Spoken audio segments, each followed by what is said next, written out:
sungguh besar,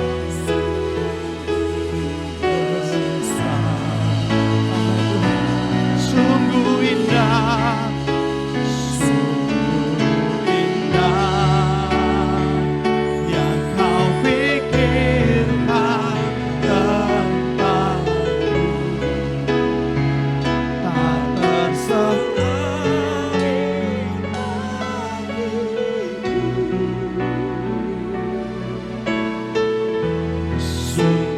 katakan lagi, katakan sungguh besar,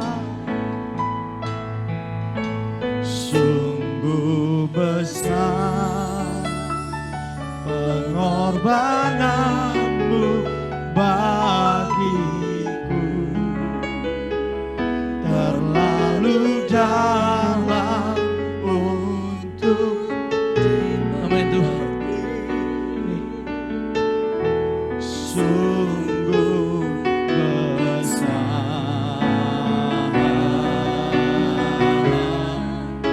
sungguh indah yang kau pikirkan tentangku, tak terselami bagiku. Sungguh besar,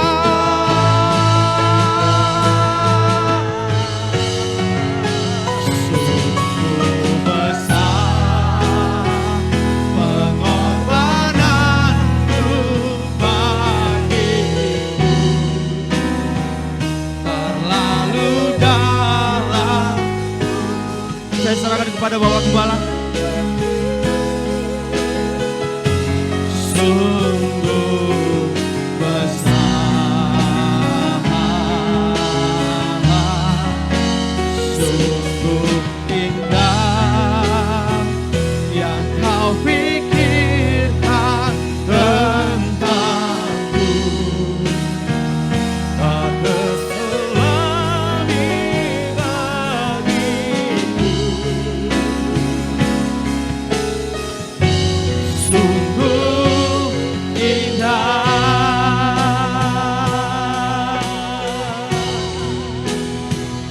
oh,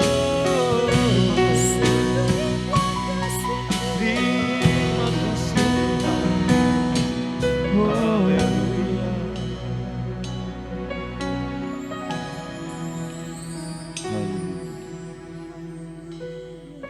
Terima kasih Tuhan.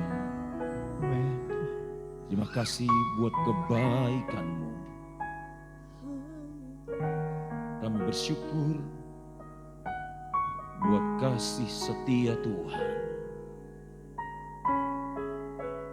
Sungguh besar pengorbanan-Mu. Tuhan, inilah kami.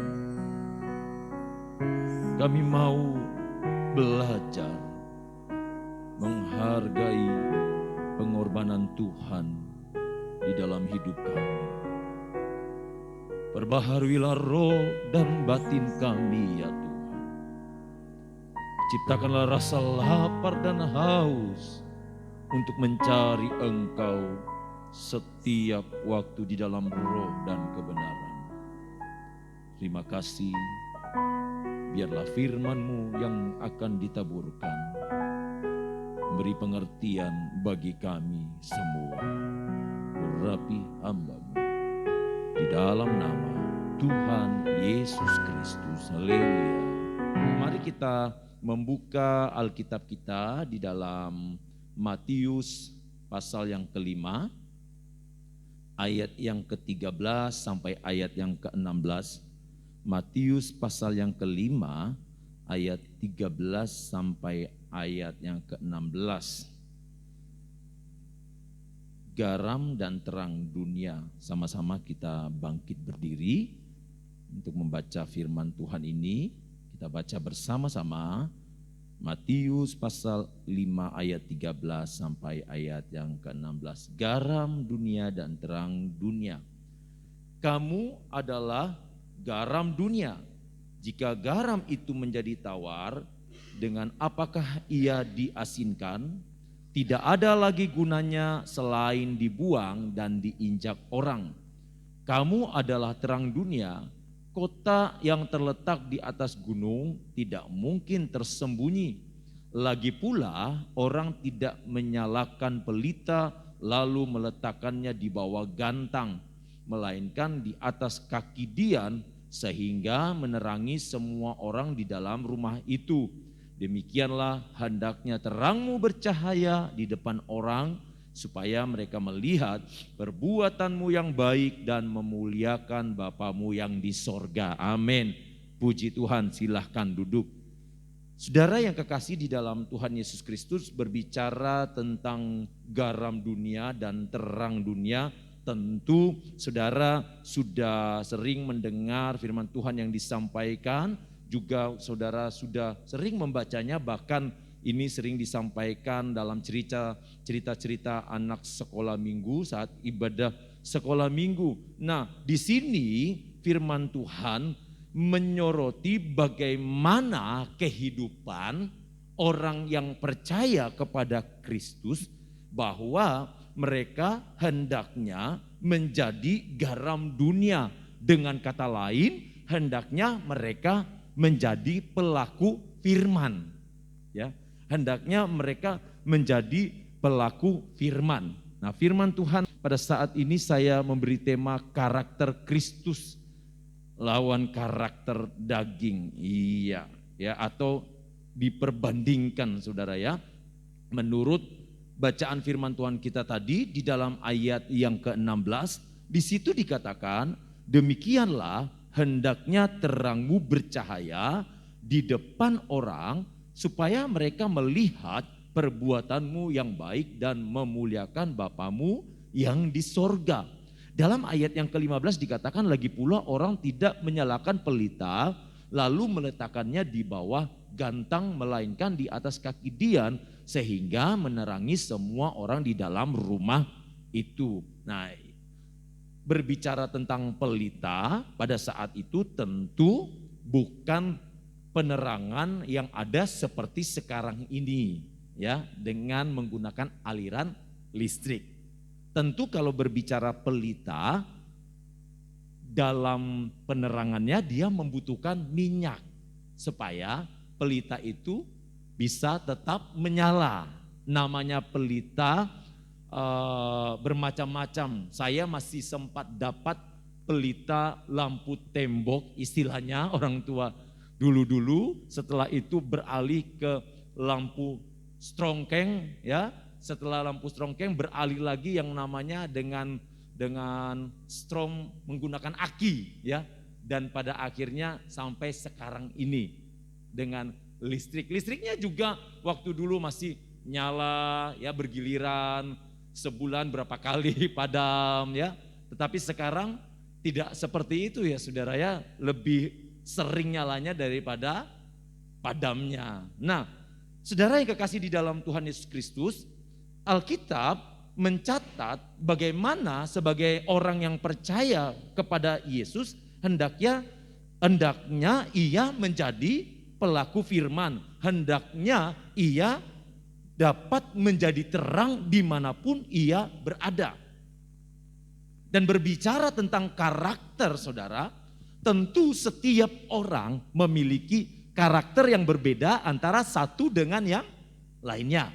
Kita mengenal dulu atau mencari tahu istilah tentang karakter. Ada berbagai macam pengertian tentang karakter, tetapi yang saya catat menurut Kamus Besar Bahasa Indonesia, karakter di sini berbicara tentang tabiat. Karakter juga berbicara tentang sifat-sifat kejiwaan seseorang. Karakter juga berbicara tentang akhlak atau budi pekerti yang membedakan antara orang yang satu dengan orang yang lainnya. Jadi baik itu tabiatnya atau sifat-sifat kejiwaannya atau akhlaknya tentu akan membedakan satu dengan yang lainnya. Ya, membedakan satu dengan yang lainnya. Di zaman perjanjian lama maupun perjanjian baru dari orang-orang Israel dalam memberikan nama tentu diharapkan nantinya nama mereka itu akan menjadi karakter sesungguhnya dalam kehidupan mereka. Kalau misalnya namanya dia di dalam Alkitab Yehezkiel, apa arti Yehezkiel itu? Dan diharapkan dari arti nama Yehezkiel itu nantinya karakternya sama dengan namanya. Firman Tuhan di dalam apa yang kita pelajari bersama-sama berbicara tentang latar belakang pemberian nama, tentunya setiap pribadi memiliki arti dari nama tersebut. Dan dalam pemberian nama itu, saudara yang kasih di dalam Tuhan Yesus Kristus, biasanya diambil dari keadaan atau peristiwa yang terjadi. Ya, misalnya saja dari suku A. Ya, kalau dia memberikan nama, biasanya dilihat keadaan di sekitar kelahirannya karena apa. Jadi dia memberi nama seperti itu. Nah, Alkitab pun begitu, saudara. Orang-orang Israel pun begitu. Ketika mereka memberi nama, mereka melihat keadaan yang terjadi di sekitarnya. Kondisinya bagaimana. Dan nantinya dengan apa yang terjadi itu, kelak mereka besar, mereka bisa menjadi berkat buat semua orang. Satu contoh tentang Yesus, ya, Immanuel, Allah beserta kita. Salah satu sebutan dari Yesus. Dan pemberian nama diharapkan, sekali lagi pemberian nama ini diharapkan sesuai dengan karakternya kelak. Nah, kita akan mempelajari beberapa karakter dalam Alkitab yang sangat menonjol khususnya dalam Perjanjian Baru. Di sini saya akan mengangkat ada 3 karakter saja. Yang pertama karakter Petrus, karakter Yudas, dan tentunya karakter Yesus sendiri. Ya, karakter Yesus sendiri. Karakter Petrus. Nama asli Petrus ini dalam bahasa Ibrani artinya Simeon. Sekali lagi, Petrus dalam bahasa Ibrani ini ya memiliki arti Simeon. Tetapi dalam terjemahan Indonesia diberi nama Simon. Ya, diberi nama Simon. Dan Petrus ini, saudara, adalah seorang yang saleh. Dia memegang teguh pengharapannya kepada Tuhan.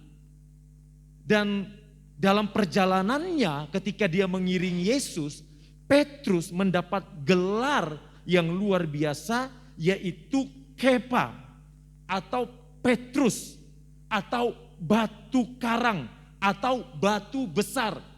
Itu gelar Petrus.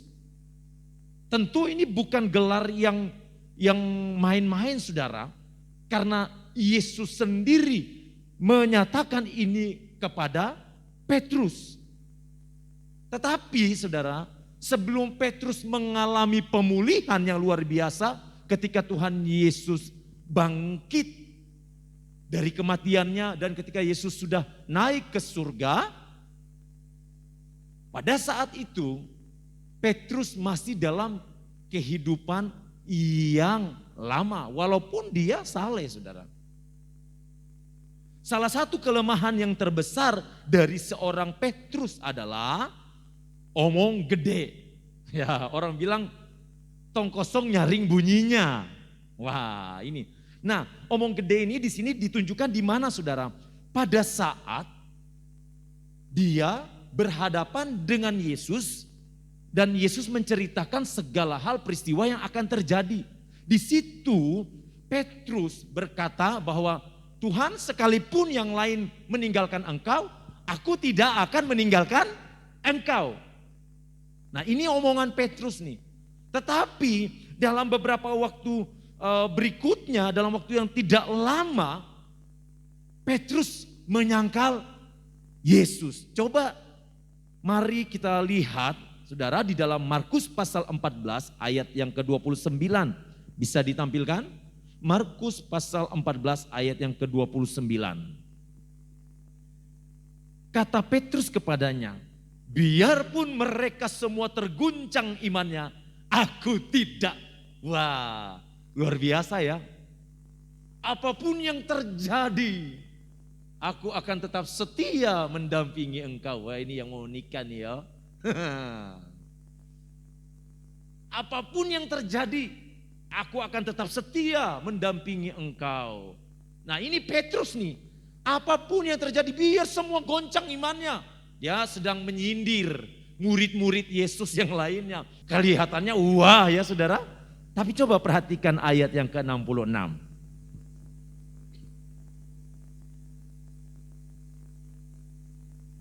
Pada waktu itu Petrus masih ada di bawah di halaman. Lalu datanglah seorang hamba perempuan imam besar. Dan ketika perempuan itu melihat Petrus sedang berdiam, ia menatap mukanya dan berkata, engkau juga selalu bersama-sama dengan Yesus orang Nazaret itu. Ayat berikutnya. Tetapi ia menyangkalnya dan berkata, aku tidak tahu dan aku tidak mengerti apa yang engkau maksud.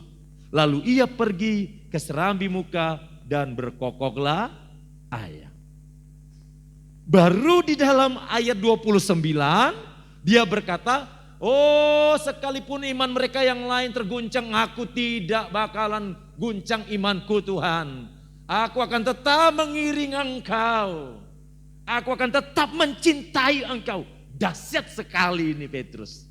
Tetapi dalam ayat yang ke-66 dan selanjutnya, ketika tantangan itu datang, ketika proses iman itu datang dalam hidup Petrus, dalam waktu yang sangat singkat, karakter asli Petrus dimunculkan. Karakter asli Petrus yang sesungguhnya nampak keluar semuanya. Sehingga dia dikenal sebagai orang yang omongannya besar tetapi tindakannya tidak ada. Hanya bicaranya saja tapi realisasinya tidak ada. Kalau saudara bertemu dengan orang yang seperti ini, saudara, ya, saudara memberi kepercayaan, tentu orang-orang yang seperti ini susah untuk cepat meresponi kepercayaan itu. Dan biasanya dalam perusahaan orang-orang yang seperti ini tidak bertahan lama, saudara. Kenapa? Karena lebih banyak ngomongnya daripada aksinya, tindakannya, daripada kerjanya. Ini karakter Petrus pada saat dia belum memperoleh atau mengalami pemulihan yang luar biasa dari Tuhan. Walaupun pada akhirnya kita tahu bersama Petrus menjadi seorang penginjil yang luar biasa di hadapan Tuhan. Kita lihat karakter yang kedua. Karakter Yudas Iskariot. Ya, saudara sudah tahu cerita tentang Yudas ini yang menjadi salah satu atau seorang pengkhianat di dalam Alkitab, dicatat dia mengkhianati Yesus. Nah, Yudas Iskariot ini, saudara, pada awalnya ia dipilih oleh Allah sebagai seorang bendahara. Tetapi saudara, apa yang terjadi di dalam perjalanannya waktu, ini bukan orang yang tidak dipercaya Yudas Iskariot ini. Ini adalah orang yang sangat dipercaya, tetapi dalam perjalanan waktu, ya, firman Allah mengatakan bahwa Yudas ini masuk di dalam golongan orang yang pada akhirnya tidak dapat dipercaya, sebab dia dikenal sebagai seorang yang suka mengambil apa yang bukan menjadi miliknya, alias pencuri. Dia mencuri apa yang bukan miliknya. Menurut beberapa tafsiran, saudara, Yudas ini dikatakan bahwa dia sudah menggelapkan keuangan yang dipercayakan kepadanya. Bagi Yudas, uang segala-galanya. Ini karakter Yudas. Karena uang segala-galanya, apa yang terjadi? Kemunafikan Yudas muncul di dalam Yohanes pasal 12 ayat yang keempat. Kita lihat saudara. Yohanes pasal 12 ayat yang keempat. Mungkin bisa dinaikkan dulu ya, kita baca ayat-ayat sebelumnya, biar tidak langsung ke ayat yang keempat. Dari konteksnya ayat pertama. 6 hari sebelum Paskah Yesus datang ke Betania, tempat tinggal Lazarus yang dibangkitkan Yesus dari antara orang mati. Di situ diadakan perjamuan untuk dia dan Marta melayani, sedang salah seorang yang turut makan dengan Yesus adalah Lazarus. Maka Maria mengambil setengah kati minyak narwastu murni yang mahal harganya, lalu meminyaki kaki Yesus dan menyekanya dengan rambutnya, dan bau minyak semerbak di seluruh rumah itu. Tetapi Yudas Iskariot, seorang dari murid-murid Yesus yang akan segera menyerahkan dia, berkata, "Mengapa minyak narwastu ini tidak dijual 300 dinar dan uangnya diberikan kepada orang-orang miskin?" Ayat berikutnya. Hal itu dikatakannya bukan karena ia memperhatikan nasib orang-orang miskin, melainkan karena ia adalah seorang pencuri. Ia sering mengambil uang yang disimpan dalam kas yang dipegangnya. Ini Yudas.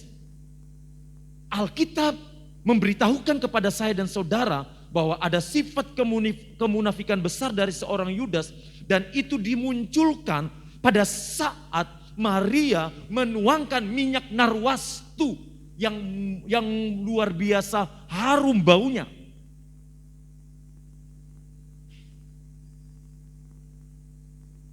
Yudas berkata, kenapa tidak dijual saja?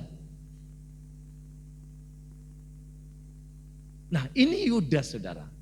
Segala sesuatu diukur dengan uang. Yudas selalu menilai sesuatu dengan duit. Padahal ada yang lebih luar biasa dari duit, yaitu penyembahan Maria kepada Tuhan Yesus. Iya kan saudara? Biasanya saudara, dalam sejarahnya sudah pernah saya sampaikan juga bahwa minyak narwastu yang murni ini biasanya disimpan oleh seorang perempuan pada saat itu, dan nantinya minyak yang mahal ini akan dipakai ketika dia sudah menikah. Nah ini saudara. Jadi minyak ini bukan 1 hari 2 hari, tapi ada pengorbanan yang luar biasa untuk memperoleh minyak narwastu ini. Dan ini dilakukan oleh Maria. Tetapi Yudas melihat dari sudut pandang yang lain. Ini kalau dijual nih harganya nih sekian bagi Yudas. Padahal Alkitab menunjukkan siapa dirinya. Tetapi bagi Maria, aku harus memberikan yang terbaik untuk Tuhan dalam pujian penyembahanku. Beda kan saudara? Karakter Maria dan karakter Yudas. Karakter Yudas mindsetnya duit, duit, duit, duit. Karakter Maria yang terbaik adalah untuk Tuhanku. Dia dengan Tuhannya. Karakter Maria. Sehingga tidak salah Alkitab memberi peringatan buat saya dan saudara untuk berhati-hati terhadap karakter-karakter yang dibangun seperti apa yang dilakukan oleh Yudas. Karakter Yudas ini justru menghalangi pertumbuhan kerohaniannya bersama dengan Yesus. Walaupun bayangin saudara, yang dia jadikan guru dan panutan adalah Yesus sendiri. Dia bersama-sama dengan Yesus. Kurang lebih 3,5 tahun Yesus melayani di dunia. Yudas bersama-sama dengan Yesus. Tetapi walaupun bersama-sama dengan Yesus, tidak ada perubahan sedikit pun di dalam diri Yudas. Malah semakin parah. Hal itu ditunjukkan ketika di Taman Getsemani. Sebelumnya Yudas menjual Yesus dengan 30 keping perak. Dan di Taman Getsemani, Yudas mencium Yesus. Luar biasa ya saudara ya. Benar-benar Yudas ini karakter yang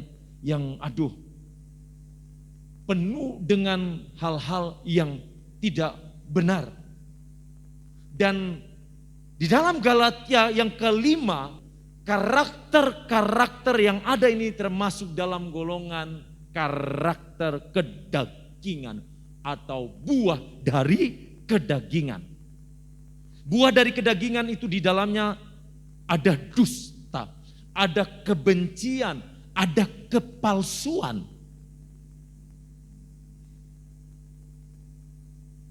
Kita sudah lihat dua karakter tadi, Petrus dan Yudas. Karakter yang ketiga, karakter Kristus. Sebenarnya banyak karakter-karakter lain saudara yang bisa diangkat. Tetapi kan goalnya kita nantinya karakter Kristus. Kita bisa juga melihat karakter seorang Yusuf dalam perjanjian lama, ya. Bagaimana dia adalah seorang yang mengampuni, dia seorang yang tekun, dia seorang yang rajin di dalam Tuhan. Karakter seorang Daniel dengan pendiriannya yang luar biasa. Karakter Sadrak, Mesak dan Abednego sebagai seorang yang punya pendirian yang tidak digoncangkan oleh apapun walaupun keadaan dia menghimpit mereka. Tapi hari ini kita melihat karakter dari Kristus. Karakter Kristus. Saya membaca satu buku saudara, dia berkata begini, kita ini DNA-nya Kristus. Nah mungkin saudara bertanya, bagaimana bisa kita disebut DNA-nya Kristus? Di dalam Kejadian pasal yang pertama, coba kita lihat ya, Kejadian pasal yang pertama. Saat Allah menciptakan manusia, di situ dikatakan dalam Kejadian yang pertama, ayat yang ke-26, berfirmanlah Allah, baiklah kita menjadikan manusia menurut gambar dan rupa kita, supaya mereka berkuasa atas ikan-ikan di laut dan burung-burung di udara dan atas ternak dan atas seluruh bumi dan atas segala binatang melata yang merayap di bumi. Sekali lagi dalam ayat 26 firman Allah berkata, baiklah kita menjadikan manusia menurut gambar dan rupa kita. Menurut gambar dan rupa kita. Menurut karakter ilahi. Menurut sifat-sifat ilahi.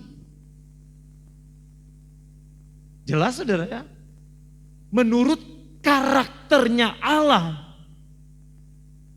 Jadi manusia diciptakan awal mulanya bukan tanpa karakter sebenarnya. Sudah ada karakter ilahi. Dan Allah sendiri yang menyatakan itu. Baiklah kita menciptakan manusia menurut gambar dan rupa kita. Menurut karakter-karakter Allah. Apa itu karakter-karakter Allah? Yaitu kasih, penuh kelembutan, penuh pengampunan. Itu karakter Allah. Dan hal itu juga ada di dalam diri Yesus sendiri. Ketika Yesus datang ke dunia dan ketika Yesus diperhadapkan dengan orang-orang Farisi, ketika Yesus diperhadapkan dengan ahli-ahli Taurat, ketika Yesus diperhadapkan dengan masyarakat Israel pada saat itu secara umum, Yesus mengalami begitu banyak tekanan dalam pelayanannya. Dan salah satu yang terjadi adalah bagaimana Yesus diperlakukan tidak baik oleh orang-orang Farisi dan ahli-ahli Taurat pada saat itu. Dan apa yang Yesus lakukan? Yesus mengampuni. Ketika Yesus berhadapan atau diperhadapkan dengan seorang wanita yang kedapatan berzina, saudara, menurut hukum Taurat, wanita ini harus dihukum rajam sampai mati. Tetapi pada saat Yesus diperhadapkan dengan hal itu, apakah Yesus berkata, jangan, kasihan wanita ini? Kalau Yesus menjawab pertanyaan orang-orang itu, berarti Yesus secara tidak langsung melegalkan perzinahan. Tetapi apa yang terjadi? Yesus memiliki jawaban yang lain. Yesus berkata, siapa di antara kalian yang tidak pernah berbuat dosa, dia yang pertama melemparkan batu itu kepada wanita tersebut, kepada perempuan tersebut. Dan firman Allah menceritakan satu persatu mundur. Mulai dari yang paling tua. Satu persatu mundur. Karena apa? Ternyata semuanya berbuat dosa. Dengan kata lain, hukum Yesus, hukum kasih ini melebihi di atas segala hal yang ada di dunia ini. Dan inilah karakter Kristus. Karakter yang penuh kasih. Yusuf, firman Allah di dalam kitab Kejadian, bagaimana Yusuf mendapatkan perlakuan yang tidak baik dari saudara-saudaranya, dari istri Potifar. Ya. Ini dialami oleh Yusuf. Bahkan ketika Yusuf sudah memerintah sebagai orang yang berkuasa setelah Fir'aun, di dalam kitab Kejadian dikatakan bahwa saudara-saudaranya mulai lagi bersepakat. Sehingga Yusuf berkata, akukah pengganti Allah? Yusuf berkata kalau semua ini terjadi, semua ada maksud Tuhan untuk memelihara kehidupanmu. Dengan kata lain sebenarnya Yusuf sudah melepaskan pengampunan. Yusuf punya karakter kasih yang luar biasa. Dan ini yang sulit, saudara. Kita mungkin bisa berbicara tentang kasih. Enggak, itu pendeta, hamba Tuhan, siapapun itu. Mungkin mudah berbicara tentang kasih. Tetapi untuk melakukannya tidak semudah membalikkan telapak tangan. Ketika kita diperhadapkan dengan hal-hal yang merendahkan martabat kita, dengan hal-hal yang menjatuhkan kita, bagaimana respon kita? Kasih saya dan saudara itu muncul dan akan ketahuan karakter itu ketika kita diperhadapkan dengan hal-hal yang mengiris-ngiris kedagingan kita. Itu akan nampak, saudara. Itu akan kelihatan dengan sendirinya. Aku bisa enggak sih mengampuni orang ini? Luar biasa, dia sudah menyakiti saya. Tidak mudah, saudara.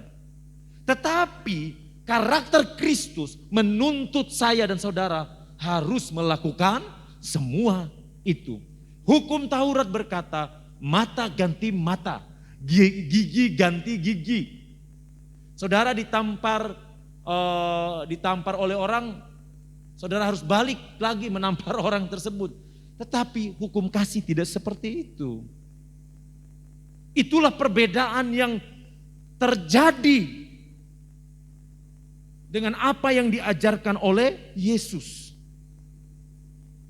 Yesus mengajarkan bagaimana hendaknya saya dan saudara selalu melepaskan pengampunan. Dan karakter ini, saudara, karakter ini hanya bisa terjadi kalau kita membiasakan diri melepaskan pengampunan sejak dari hal-hal yang masih kecil. Sebab kalau sudah besar kita tidak membiasakan diri, kita akan terperangkap di dalamnya, saudara.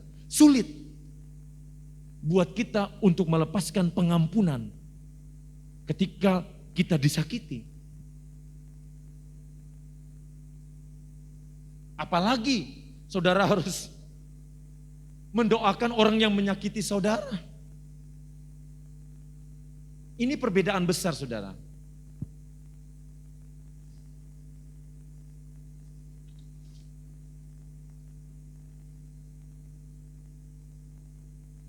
Kekristenan bukan sekedar agama. Kekristenan bukan sekedar agama. Sebab kalau hanya sekedar agama, buat apa saudara? Karena yang lebih daripada itu bagaimana saya dan saudara mempraktekkan setiap firman Tuhan. Bagaimana karakter Kristus itu hidup di dalam diri kita setiap hari. Goalnya kita harus melakukan firman Tuhan. Dari sisi Tuhan, ya, dari sisi Tuhan di dalam hidup saya dan saudara, kita memiliki identitas atau jati diri kita di dalam Kristus. Dan juga kita memiliki gaya hidup. Dari sisi Tuhan, identitas kita, ya, jati diri kita di dalam Kristus, yaitu Ia memilih saya dan saudara sebelum dunia dijadikan. Jati diri saya dan saudara, Ia, di dalam Dia kita mengalami penebusan.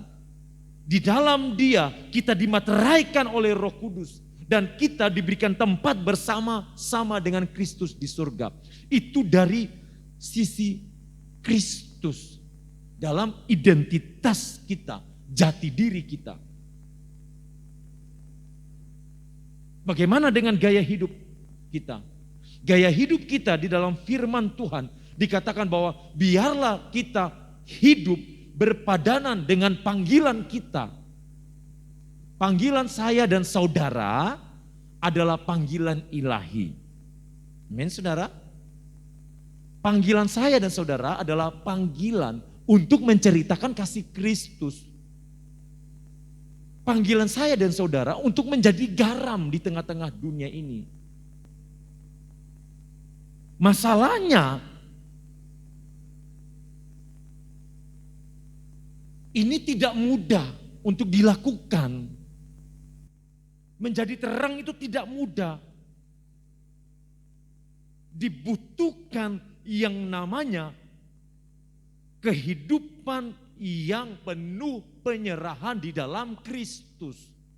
Kalau tidak, sulit rasanya kita melakukan apa yang firman Tuhan katakan.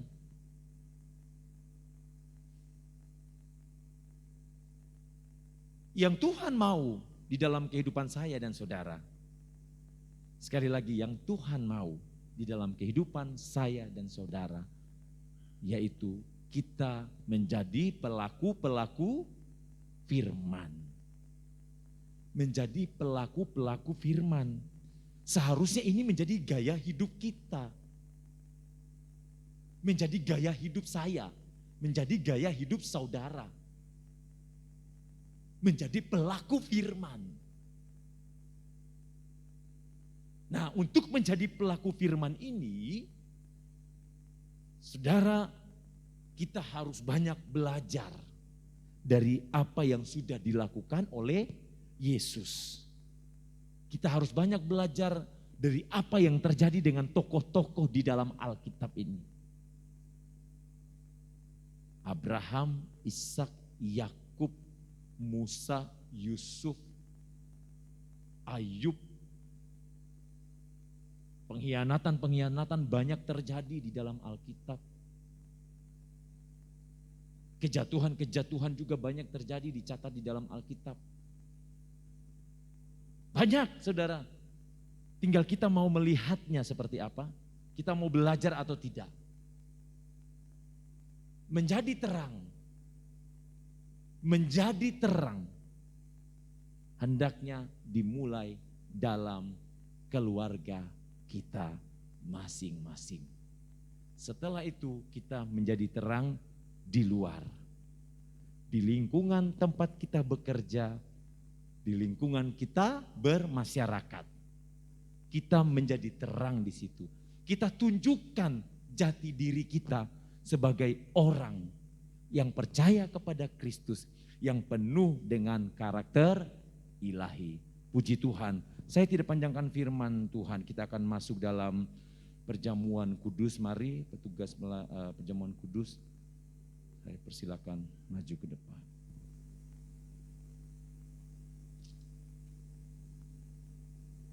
Bapa di sorga, kami bersyukur kepadamu pada saat ini Tuhan. Biarlah firman-Mu menjadi kekuatan yang baru bagi kami. Saat ini kami akan masuk dalam perjamuan kudus. Mari Tuhan, Engkau sendiri yang menguduskan baik hamba-Mu, baik pelayan perjamuan. Juga Engkau kuduskan roti dan anggur yang akan kami makan dan minum. Biarlah kami semua memperoleh kekuatan yang baru dari Engkau. Terima kasih Tuhan. Dalam nama Yesus. Haleluya.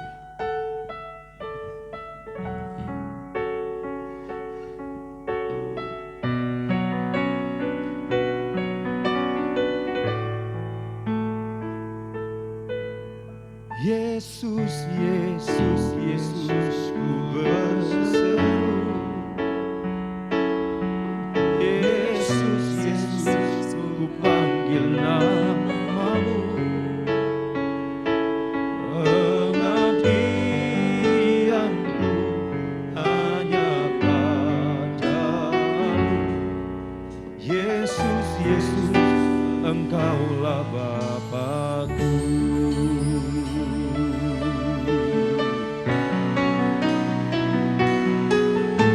Dengan darah-Mu Kau tebus dosaku, dengan nyawa-Mu Kau tukar hidupku.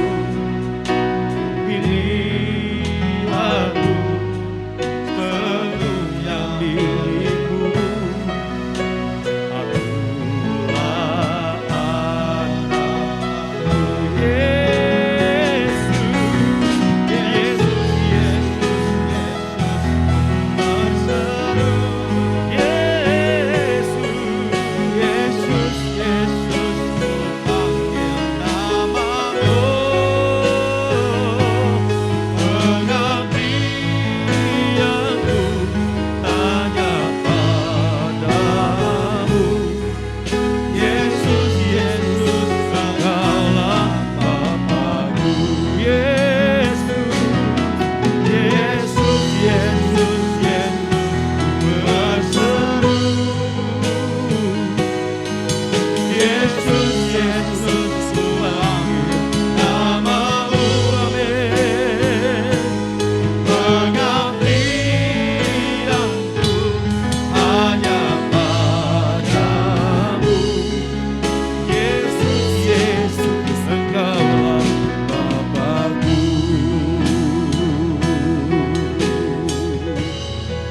Haleluya. Saudara yang kekasih di dalam Tuhan, sebentar kita akan masuk dalam perjamuan kudus. Kita akan makan roti perjamuan dan minum anggur perjamuan kudus ini. Saudara, biarlah karakter Kristus itu menjadi bagian di dalam kehidupan saya dan saudara. Kita belajar dari kegagalan Yudas. Ia sadar memang, tapi dia tidak mengambil keputusan untuk berbalik kepada Tuhan. Kita juga belajar dari Petrus. Ia menyadari kesalahannya dan ia berbalik kepada Tuhan karena ia ingin menjadi garam dan terang dunia. Dan terlebih lagi kita belajar dari karakter Kristus, pribadi yang penuh kasih, penuh pengampunan. Mari sama-sama kita bangkit berdiri, saudara. Saudara, sebelum saudara makan roti dan minum anggur perjamuan yang ada, mungkin saat ini engkau sedang mengalami hal-hal yang sangat sulit engkau rasakan dalam hidupmu. Mungkin engkau terluka, mungkin engkau kecewa, tetapi justru dalam keadaan seperti itulah karakter kita benar-benar seharusnya memunculkan karakter Kristus. Haleluya. Kita tidak mampu tanpa Tuhan. Kita tidak mampu tanpa tuntunan Roh Kudus. Oleh sebab itu berserahlah kepada Yesus. Supaya karakter ilahi itu senantiasa ada di dalam kehidupan kita. Angkat roti di tangan kanan saudara. Dan sesudah itu ia mengucap syukur atasnya. Ia memecah-mecahkannya dan berkata, inilah tubuhku yang diserahkan bagi kamu. Berbuatlah ini menjadi peringatan akan aku. Kita makan dalam nama Tuhan Yesus Kristus.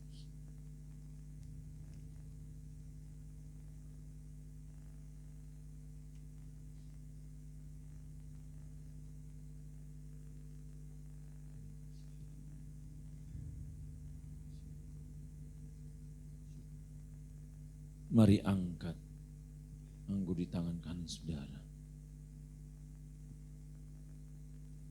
Darah Kristus dicurahkan di dalam kehidupan saya dan saudara. Pengorbanannya sempurna. Hari ini kita mengingat kembali bagaimana ia melakukan semuanya.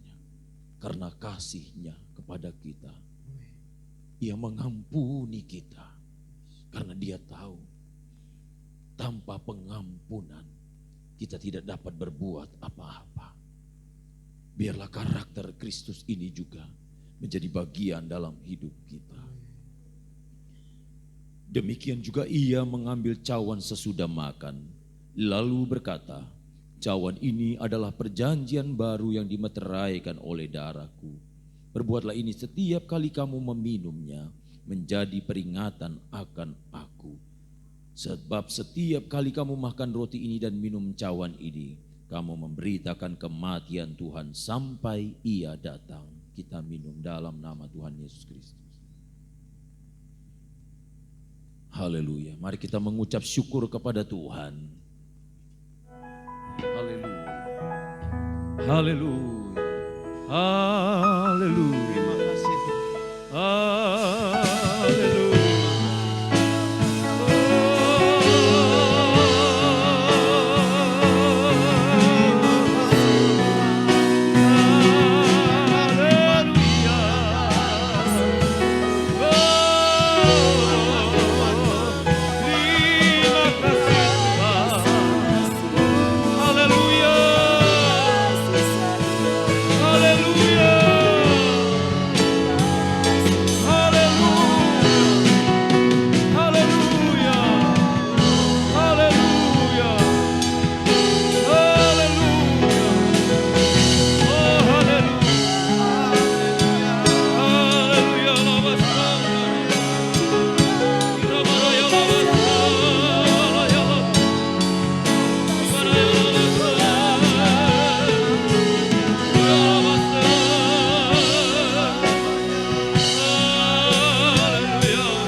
mengangkat tanganmu di hadapan Tuhan. Mari kau berserah penuh di hadapan Tuhan. Biarkanlah roh Tuhan berkuasa dalam hidup saya dan saudara.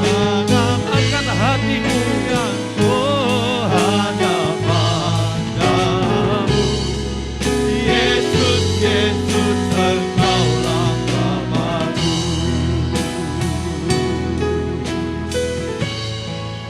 Tuhan Yesus,